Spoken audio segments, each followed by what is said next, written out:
You know what I'm going to hate is when Rory wins this on Sunday and Phil says, see, I sparked him to victory. I can manipulate these guys more. Did you see that? You saw that tweet? Here it is. Phil Mickelson at 11:54 p.m. Last night replied to a clip of Rory McIlroy's, I guess this would have been Friday interview or post-round presser, and says, quote, as worn out as Mickelson was after the Masters and his need for an offseason, Live would be perfect for him. Problem is, I don't think there's a team that wants him on it because they'd have to deal with all his BS, end quote. I got a lot of thoughts about this. Give them to me. Phil Mickelson, one of the greatest golfers to ever play the game, one of the most popular guys to ever play the game, has devolved into a weird Twitter troll now. The other thing is that, okay, so the problem with this is that, yes, let me check my notes here of guys that definitely don't bring any BS. Phil, Bryson, Brooks, Patrick Reed. This was my take. Yes. Like yes. Literally everyone you are associated with at Live is like the BS barometer, like the needle of BS. Okay. The BS brigade. So all of a sudden we don't do BS here at Live. And then the other problem that I have is just like, okay, you want us to take you seriously.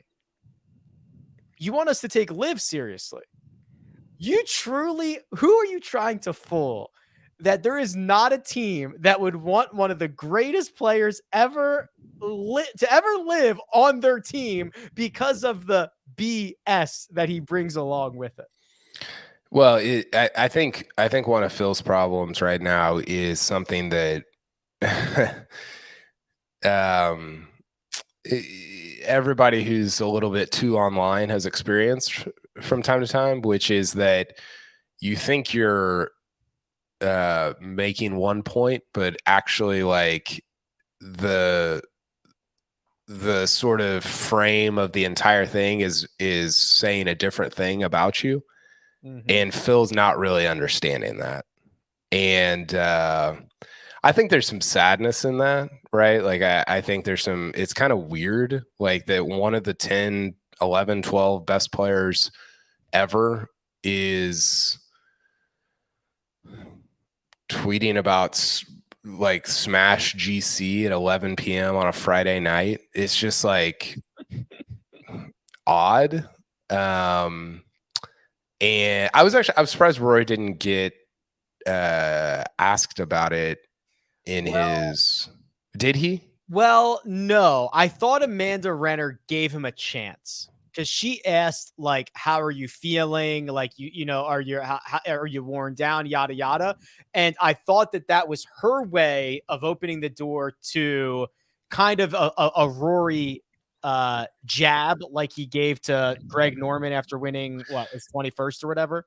Yeah, but it's gotten to the point where it's like punching down, right? Agreed.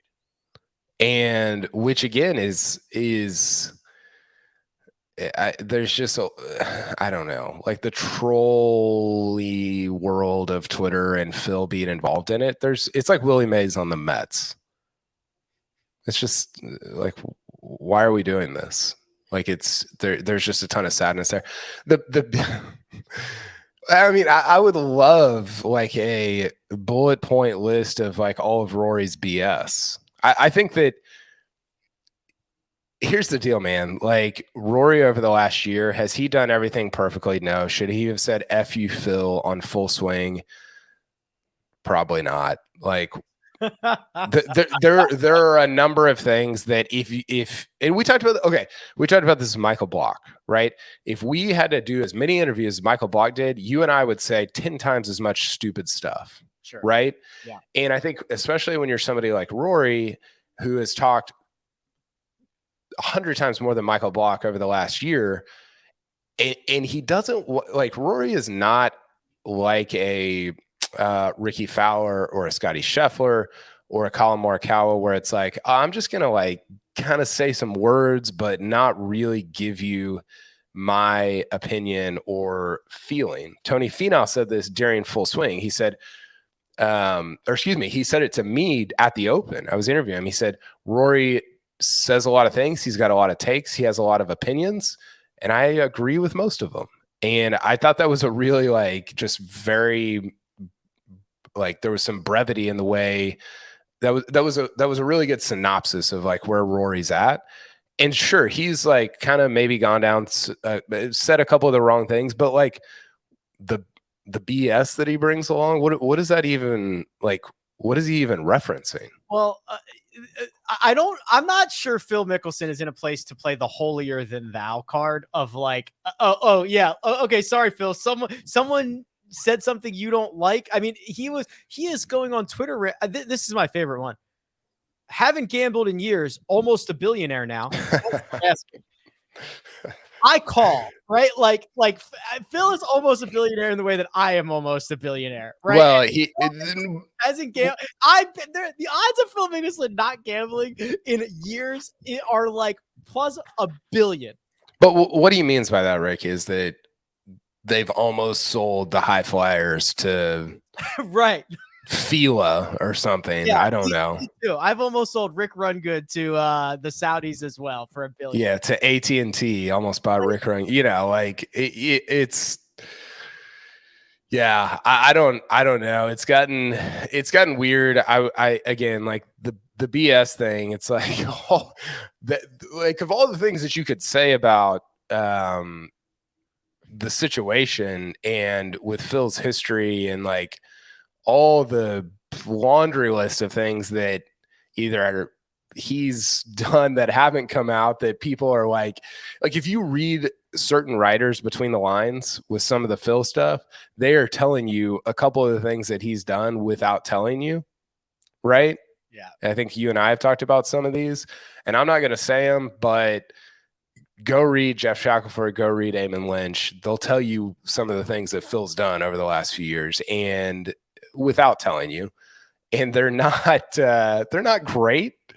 And so just like, what is Phil trying to do there? Like, is he trying to get Rory to respond? Is he trying to like gather the Twitter troll army of like live enthusiasts to like fight his battles for him? The whole thing is just so stupid. And it's so emblematic of why I'm so frustrated about the last year, because we should be talking about like not just this Memorial leaderboard, but throw Brooks and DJ in it as well, make it even better, instead of like, oh, Rory could be on the Smash GC if he hadn't said stupid things over the last year. What that's like, it sounds like a fake, it sounds made up, and yet here we are.